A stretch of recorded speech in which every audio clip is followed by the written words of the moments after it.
Hello, hello, sexto ano. Vamos lá? Continuar a nossa aula. Só que agora nós iremos falar sobre Atenas, sobre os atenienses, tudo bem? Na aula passada nós falamos sobre Esparta, sobre os espartanos, sobre a configuração da sua sociedade, né, do exército, sobre as instituições políticas, né, sobre as 3 camadas sociais espartanas. E nessa aula vamos adentrar falando sobre Atenas, tudo bem? Atenas estava localizada na Ática, né? Foi um dos maiores centros da sociedade micênica. Depois de resistir à invasão dórica entre o século 9 e 6 a.C., a cidade-estado foi governada por uma aristocracia representada por 9 magistrados, tá? Magistrados, a pessoa eleita para registrar o cargo público, conhecidos como arcotes, que eram eleitos periodicamente. Os arcotes exerciam poder político, jurídico e religioso, e eram auxiliados e fiscalizados por pessoas de confiança dos eupátridas, tá? Meus amores, a sociedade ateniense, ela era dividida em classes, tá? Temos os eupátridas, tá? Que eram os grandes proprietários, os nobres, a aristocracia ateniense, tá? Temos os georgós, que eram os pequenos agricultores, os demiurgos, que eram os comerciantes e artesãos, tá? Os escravos, os metecos também, que eram estrangeiros que residiam em Atenas, tá? Era essa a configuração da sociedade ateniense. No livro de vocês, não tem essa hierarquização nitidamente, tá? Mas a tia falou para que vocês possam entender o que eram os eupátridas, beleza? Em cerca de 650 a.C., a concentração de poder nas mãos de uma minoria começou a ser questionada em Atenas, né? Porque, como em toda a sociedade, os nobres, a aristocracia é composta por uma pequena população, pelo pequeno grupo de pessoas. Durante o processo de expansão, Atenas havia fundado diversas colônias, passando a trazer delas itens que antes eram produzidos internamente. Com isso, diversos camponeses que não conseguiam vender seus produtos acabavam se endividando e perdendo suas terras para os aristocratas ou se tornando escravos por dívidas. Somado ao descontentamento deles, havia o dos soldados, comerciantes e artesãos, que conforme enriqueciam, desejavam ter mais participação na política da polis, tá? Então, a política da polis estava sob o domínio de um grupo seleto, né? E a sociedade ateniense começou, né, aí a se indignar, a ficar descontente com essa situação, né? Principalmente as pessoas que estavam enriquecendo, né, como os soldados, os artesãos. Aí nós temos a imagem de Claude Ranieri, escultura de gesso.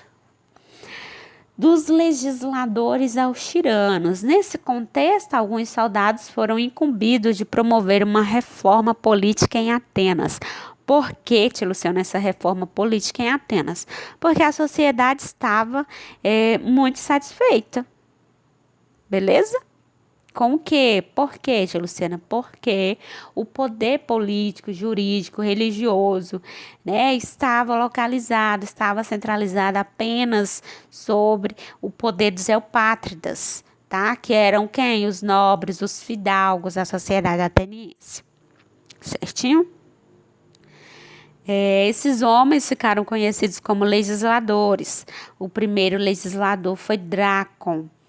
Em 621 a.C., redigiu um código de lei, tornando as normas e princípios da sociedade ateniense, que até então eram orais e escritas. Com isso, não caberia somente aos eupátritas o controle da legislação.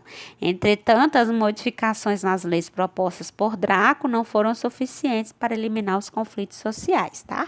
Então, nesse momento aí, surgem vários homens, tá? Cidadãos, que tinham aí essa incumbência de mudar a política ateniense. Eles foram chamados de legisladores, e aí o primeiro legislador foi Drácon, tudo bem? Ele foi responsável por passar as normas, os códigos de leis, os princípios, as normas atenienses, que até então só existiam oralmente, tá? Para as escrituras, ou seja, o que era oral, né? As leis, as diretrizes atenienses foram agora já não eram apenas oralmente, elas eram escritas. Em 594 a.C., o novo legislador foi escolhido, tá? Solon. As leis de Solon, por sua vez, previam profundas mudanças sociais, tá? Quais foram? Fim da escravidão por dívida, a divisão da sociedade ateniense com base na renda e não no nascimento, a criação da Assembleia Popular Eclésia, onde havia reunião em que os cidadãos podiam aprovar ou vetar leis. Também a criação do Conselho dos 400, que é a Bulé, onde eram elaboradas as propostas para serem aprovadas pela Eclésia, tá? Pela Assembleia Popular. As reformas propostas por Solon, possibilitaram à população um acesso maior à política ateniense, a qual, no entanto, não se estendia a todas as pessoas. Somente cidadãos com direito ao voto eram aceitos na Assembleia, e para ter direito a esse voto, era preciso que o homem ele tivesse mais de 18 anos, ele deveria ter nascido em Atenas e ser filho desculpa, de pai, mãe atenienses. Assim, mulheres, escravos e estrangeiros não tinham nenhuma voz política, ou seja, eles não eram considerados cidadãos, beleza? Nem as mulheres, escravos nem estrangeiros, tudo bem? Além disso, as reformas não conseguiam conter a tensão social. Aristocratas estavam descontentes com a perda de privilégios e populares buscavam mais poder de decisão. Nesse contexto, em 560 a.C., o general Pisistrato, do apoio de parte da população, tomou o poder em Atenas e instaurou a tirania, tá? O que é a tirania, tia Luciana? Na antiga Grécia, esse regime foi caracterizado pelo poder absoluto de uma só pessoa, tá? Que era chamada de o tirano. Esse tirano, ele desejava representar a vontade do povo em detrimento da aristocracia. O governo de Pisistrato e de seu filho Hipias reduziram ainda mais o poder da aristocracia, né? Aí a aristocracia, que já estava sem nenhuma regalia, perdendo as suas regalias, né? Aí que realmente foi perdendo aí com a tirania, tá? Desse tirano aí, tá? O general Pisistrato. A democracia ateniense, a organização social e a estrutura política. Hipias foi deposto por uma rebelião popular. Hipias era o filho, tá, de Pisistrato. Ele foi deposto por uma rebelião liderada por aristocrata Clístenes. Seguidor dos ideais de Solon, iniciou um novo programa de reformas que ampliou a cidadania em Atenas, transformando o regime político da polis em uma democracia, tá? E aí, Hipias foi deposto, né? Que era o filho lá do grande tirano, foi deposto e nesse momento surge aí um aristocrata, né, que estava totalmente descontente porque perdeu suas regalias, Clístenes, e aí ele vem aí transformando o regime político ateniense, tá, que se transforma em uma democracia. E é estabelecida uma série de mudanças e medidas, como por exemplo, os membros da bulé, tá, que era a reunião ali entre os membros da população, passaram de 400 a 500. Foi instituído o ostracismo. Que é o ostracismo, tia Luciana? É a condenação aos exílio por 10 anos de qualquer pessoa que fosse considerada uma ameaça à sociedade, tá? Dentre outras coisas também. Todas essas transformações políticas ocorreram no mesmo período em que os persas expandiram seus domínios pelo Oriente Próximo. A expansão persa ameaçava tanto a democracia ateniense quanto outras cidades e estados gregas, tá? Isso a gente vai ver no capítulo que vem. Sobre a organização social. No início do século V, Atenas tinha aproximadamente 150 mil cidadãos, dos quais apenas 43 mil poderiam exercer poderes políticos, tá? Que eram somente quem? Homens, deveriam ser adultos, nascidos em Atenas, e descendentes de atenienses, ou seja, o estrangeiro que fosse feito escravo, ele não era considerado cidadão ateniense, ou seja, ele não poderia exercer nenhum poder político. Tudo bem? E deveria ter pai e mãe nascidos em Atenas. Por volta de 35 mil habitantes eram estrangeiros residentes, conhecidos como metecos, tá? Que tinham algumas responsabilidades cidadãos, como servir militarmente, e eram protegidos por leis. Haviam também cerca de 100 mil escravos.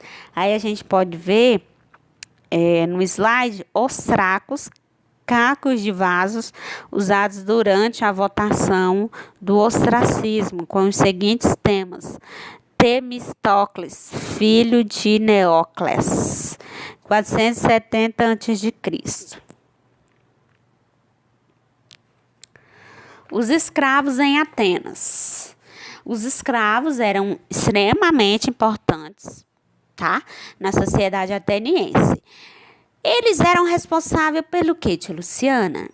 Meus amores, eles realizavam as tarefas domésticas, acompanhavam os soldados em campanhas, cuidavam do armamento dos soldados, tomavam conta de plantação, trabalhavam na construção de obras públicas, tá? Junto com os metecos, tá? Os metecos eram o quê? Os estrangeiros que não eram residentes em Atenas.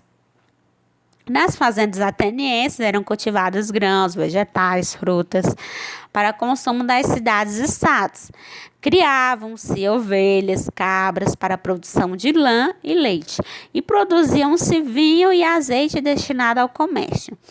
Como o solo da Ática era pouco fértil, os atenienses compravam a maior parte dos alimentos consumidos por eles, o que tornou a cidade um grande centro comercial. No movimentado porto de Pireu, chegavam mercadorias vindo de regiões como Egito, Pérsia e Cartago, tá? Aí nós podemos ver como as fazendas atenienses, elas eram férteis, né? Criavam cabras, né? Que forneciam leite, lã, né? Essas fazendas também produziam vinho, azeite, tá? E sobre a educação ateniense. A educação do cidadão ateniense era bastante diferente da espartana, tá? Em Atenas, as crianças de 7 a 4 anos, elas frequentavam a escola, beleza? Não era como lá na Esparta, que eles serviam o exército, né?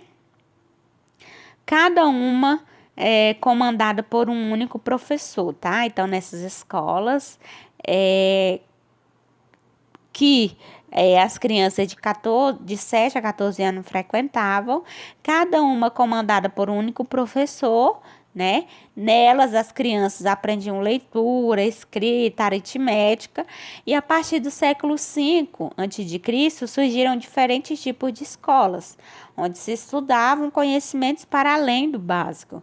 Então, os professores que trabalhavam nelas eram chamados de sofistas, tá? E não de simples educadores. E tinha o objetivo de transmitir diferentes conhecimentos a jovens e adultos e induzir o pensamento para o desenvolvimento de novos saberes. Aí no slide nós temos o vaso de cerâmica grego, que mostra mestres e alunos durante a aula. Após completar 15 anos de idade, os meninos de famílias ricas ingressavam no ginásio, no qual discutiam política e filosofia, além de praticarem também exercícios físicos, tá? Terminamos mais uma aula de história. Beijos e até mais, meus amores. Qualquer dúvida, vocês podem estar entrando em contato, tudo bem? Beijocas, fiquem com Deus. Até mais.